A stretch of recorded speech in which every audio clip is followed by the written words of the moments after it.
Hi everybody, this is Salar and you guys are welcome to this exciting course on C Sharp. Like I said in the last lecture, we would study the standard read line method in this lecture. So let's move on. Readline is a standard input method which is used to read text in the program. So using this method, you can create more advanced applications by engaging users. So we are going to learn and explore this method. At the same time, we will see type conversions because readline and type conversion are interrelated. So we are going to first talk about the readline method and then we'll move on to type conversions. So let's start with the readline method. I'm going to write a very simple program where you will see readline method in action and then we will talk more about it. Program will ask user a name and after reading the name, it will print a welcome message, such as if user provides Peter, our program will print welcome Peter. So let's write the code.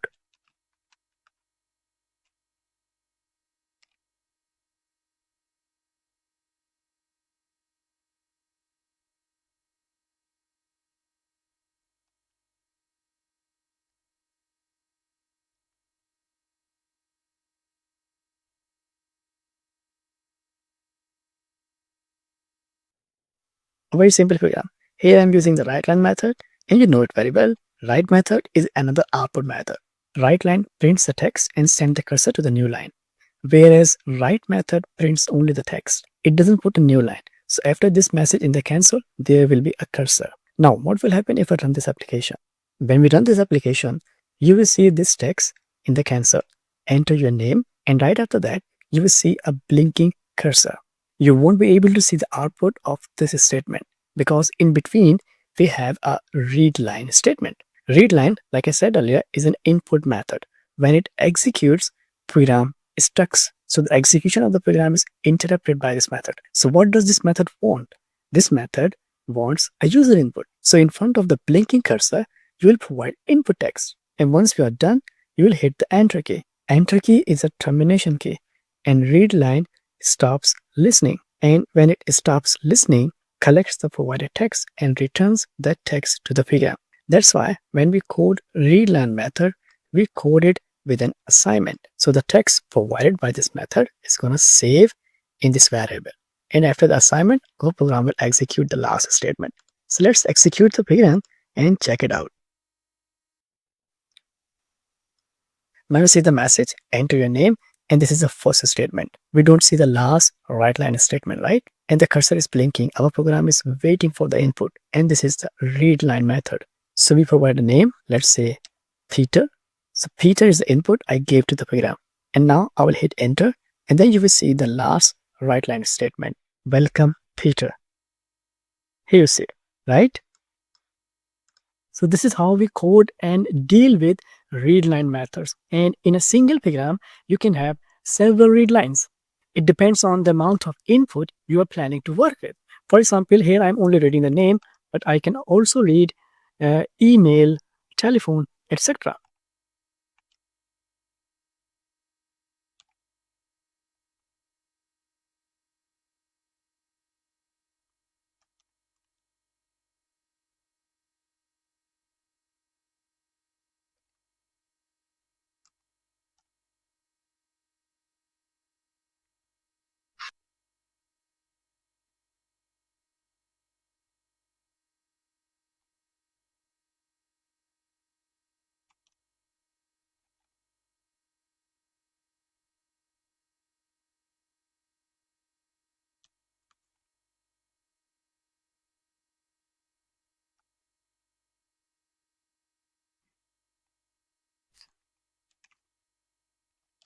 So in this example, I'm using several read line. I'm reading name, email, and telephone.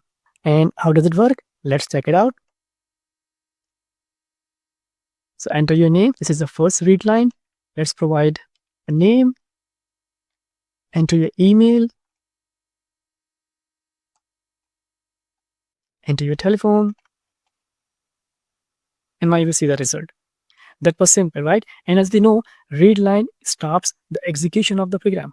And this feature can be used to hold an output until the user hit the enter key. For example, after reading these fields, I want my program to stay here so that I clear the console before I show the result. So I will write a message to the user.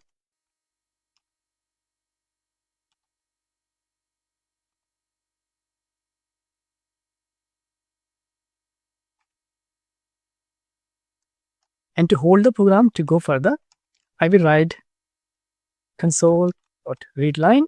I'm not reading anything here. There is no assignment. The only purpose of this read line is to stop the execution of the program. And then I will call console.clear. So when the console is cleared, we are going to print the output.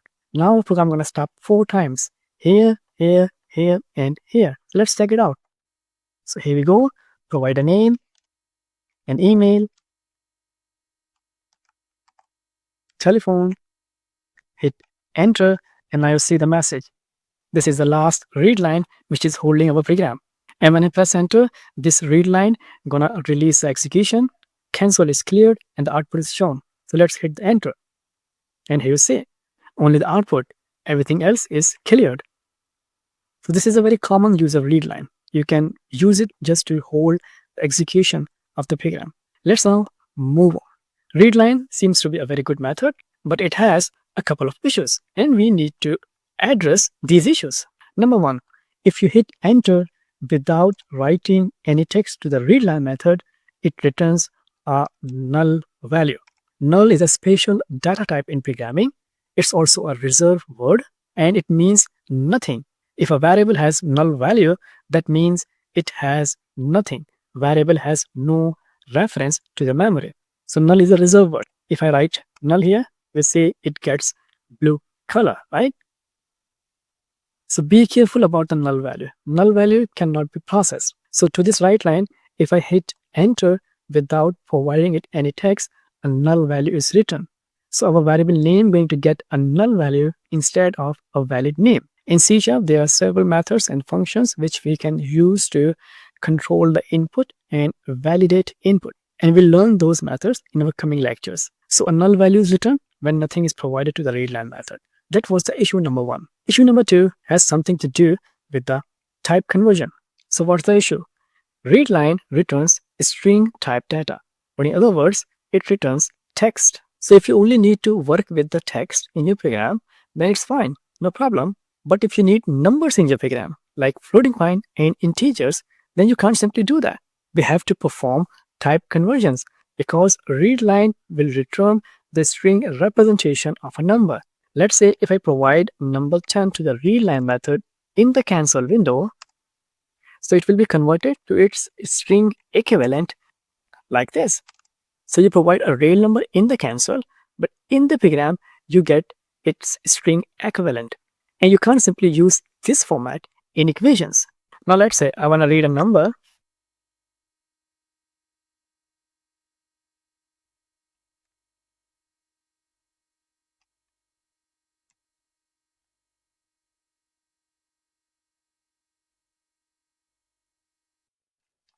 So it can't be done. Our program is complaining there is a type conflict. It says we are trying to convert a string to integer, right? This is what we are doing here. So readline going to return a string. Even if we provide 10 in the console, this form is returned by this method, which cannot be assigned to this integer variable. So somehow we need to convert the string equivalent of a number back to the real number, right? So we need to remove the double quotes. This is basically called type conversion, converting one data type to another. So to convert a string equivalent of an integer to real integer, we use parse method with keyword integer. And to convert the string equivalent of a floating point number to the real floating point number, we use again the parse method together with the keyword double. So what we can do, we can simply let the string equivalent of number in the program. Now it's fine. We will get this one in this variable. We can change the name of this variable like number in string form, right? So when we have the number in string form in this variable, so we can change it back to its real form using the parse method. So I will write int number real, for example. Int, I will call the parse method. Into the parse method, I will send the number in a string form. So this parse method is going to convert the string equivalent of a number, which is this one, to its real form. Now in this variable, I have real number. I can perform operations on it. Let's perform an operation and multiply the number by itself.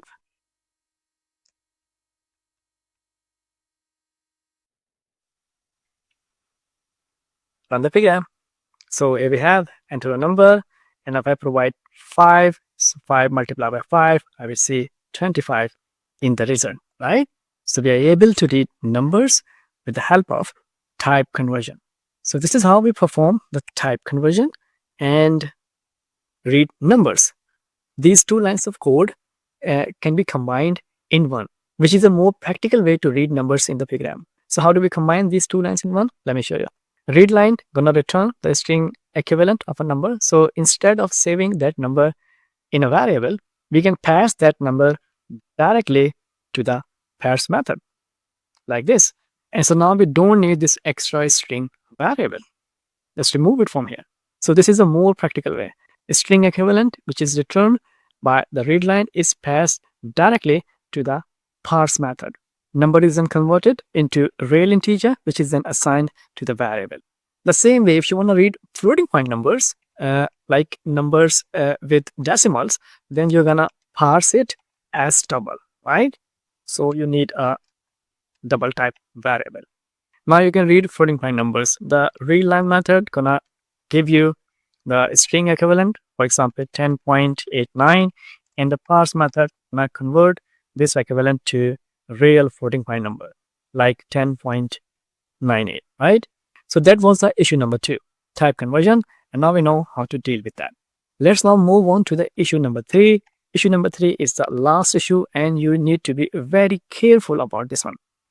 Issue number 3 is about error. What error?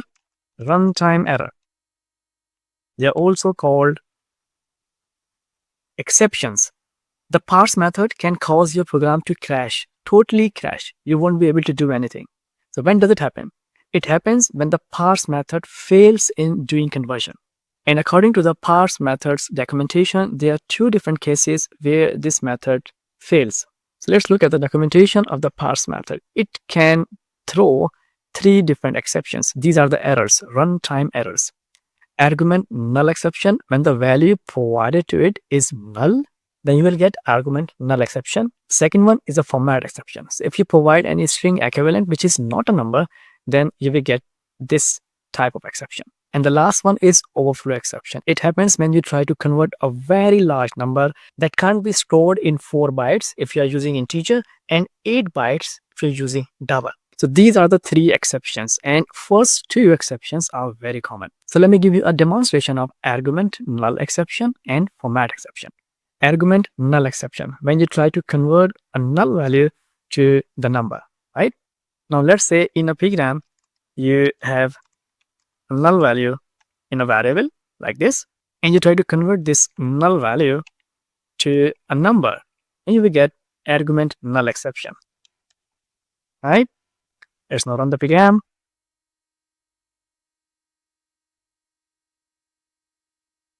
Here's the exception. Our program crashes and it says value cannot be null, right? So the null value cannot be converted, and it makes sense. Null means nothing, right? The second exception is format exception, and that means when you provide something which can't be converted to numbers. For example, 10.98 can be converted to numbers because it's a string representation of a number. But instead of 10.98, if I provide something like ABC, so ABC isn't a string representation of a number, parse will fail and you will get the error. Or if I provide just a space, I will get the same error. Or if I provide a text containing a string, a mixed string with numbers and characters like 10 and 10, then I will also get the same error, the same exception. So let's run the program and provide something that can't be converted to the numbers. So I provide something like ABC. So ABC can't be converted, and we know that. Hit the enter and face the exception. Now you see here, right? We are getting format exception. And what does it say? Input string wasn't in a correct format, right? So these were the two exceptions you can face while you code in C#. Exceptions can be handled, and we'll hopefully learn to do that later on. And we'll also learn another conversion method which is safer than the parse method. Now I want you to do some drill, write programs, use the readline methods, read text and numbers, do type conversions, etc.